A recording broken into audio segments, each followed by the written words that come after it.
आइए student move करते हैं अब हम नेक्स्ट टॉपिक की तरफ which is sources and uses of carbohydrates. देखिए स्टूडेंट कार्बोहाइड्रेट्स की काफ़ी बात हुई तो अब हम पहले उसको सोर्सेज उसके देख लेते हैं कि कार्बोहाइड्रेट्स एक्चुअली हासिल कहाँ से होते हैं।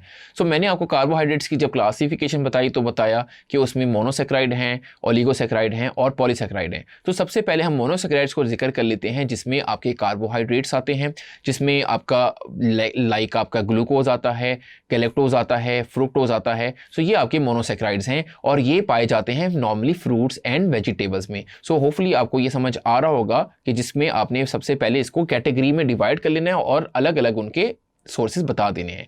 फिर स्टूडेंट अगर हम ओलिगोसेक्राइड डाइसेक्राइड की बात करें, ओलिगोसेक्राइड में स्पेशली हम डाइसेक्राइड की बात करें कि जिसमें आपका सुक्रोज आता है, तो सुक्रोज के बारे में आपको पता होना चाहिए ये शुगर केन में पाया जाता है और शुगर बीट में पाया जाता है, तो ये यहाँ से हासिल होता है। इसके अलावा स्टूडेंट आप स्क्रीन पे देख रहे हैं कि लैक्टोज एक्चुअली मिल्क का मेजर पार्ट है और यानी ये मिल्क से हासिल होता है।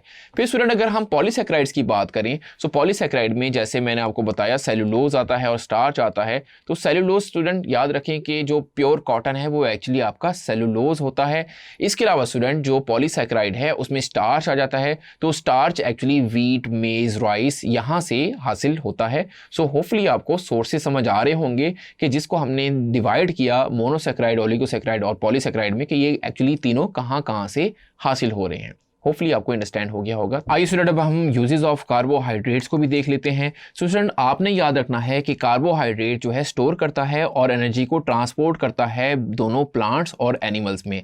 इसके अलावा आपने याद रखना है कि अगर हमारे पास 1 ग्राम ग्लूकोज हो तो उससे 15.6 किलो जॉल ऑफ एनर्जी आपको मिल जाती है। सो ये आपने इंपॉर्टेंट पॉइंट ध्यान में रखना है। इसके अलावा जो आपके कार्बोहाइड्रेट्स हैं वो फूड सोर्स का काम करते हैं बहुत से माइक्रो ऑर्गेनिज्म के लिए, ये एक्चुअली फूड का काम कर रहे होते हैं। इसके अलावा स्टूडेंट सेलुलोज जो है वो ह्यूमन डाइट में पाया जाता है। ऑल्दो ये हमारी जो डाइट है हम इसको डाइजेस्ट नहीं कर सकते, लेकिन ये हमारे लिए बहुत ज़्यादा इंपॉर्टेंट है।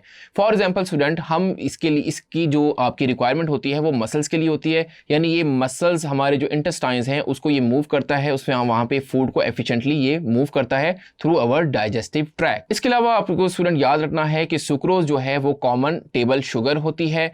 फिर स्टूडेंट अगर हम ग्लूकोज की बात करें तो एनिमल मसल्स में ग्लूकोज स्टोर होता है और लिविंग सेल में भी स्टोर होता है in the form of glycogen, यानी ग्लाइकोजन की फॉर्म में एक्चुअली ग्लूकोज एनिमल मसल्स और टिश्यूज में स्टोर हो रहा होता है। अब ग्लाइकोजन का काम क्या होता है? ग्लाइकोजन लॉन्ग टर्म एनर्जी को स्टोर कर सकता है, उसके पास ये एबिलिटी होती है। फिर स्टूडेंट आपको याद रखना है कि स्टार्च को हम डेक्स्ट्रिन में कन्वर्ट करते हैं जो कि स्टेम्स के लिए एडेसिव का काम कर रहा होता है और वॉल ये एक्चुअली ग्लू का भी काम कर रहा होता है। एडेसिव हर वो चीज होती है जो कि चिपकने का काम करती है, तो स्टार्च को हम डेक्स्ट्रिन में कन्वर्ट करेंगे और डेक्स्ट्रिन यूज होगा फॉर एडेसिव्स एंड ग्लूस। इसके अलावा स्टूडेंट स्टार्च को हम रेक्टिफाइड स्पिरिट बनाने के लिए भी यूज कर सकते हैं और ये एक्चुअली प्रोसेस होता है फर्मेंटेशन का जिसमें ये यूज होता है।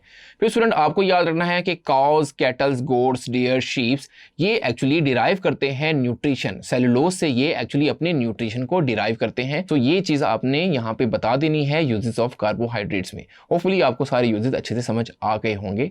Thank you.